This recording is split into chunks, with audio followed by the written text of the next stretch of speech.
Со висок пресинг надвор од теренот и со калкулантско однесување на игралиштето, тешко се добиваат надпреварите.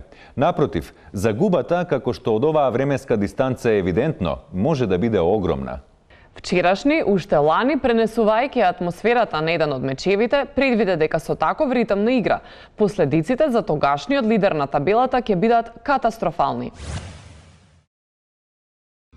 Добро вечер, драги гледачи, се наоѓаме на собраниските терени, каде што во секој момент се очекува да започне големиот натпревар, што по 365 пат се одигрува на овие терени. Добро вечер и од мене. И како што може да видиме, надпреварот штото го започна, судијата Трајко Велјановски означи старт. Еве го Капитенот на ВМРО ДПМН влегува, доаѓа до своите си играчи во консултации со докторот, одлучува дека нема да продолжи да игра оваа утакмица и се решава сепак седна, гледате за момент го заврте грбот.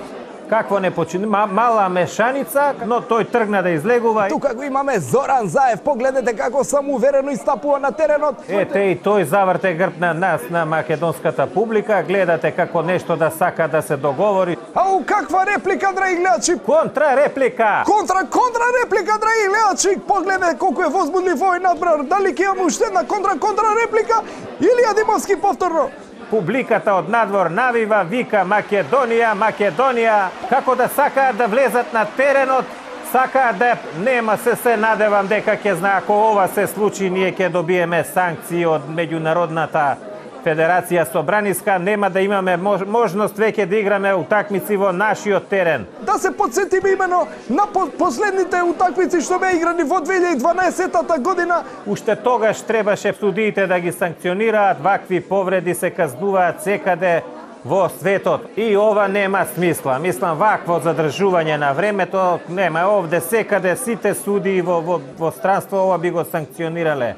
Не може тие бесконечно да ја држат топката во своите раце. Мислам, утакмицата веќе станува неинтересна и судијата е означи крај.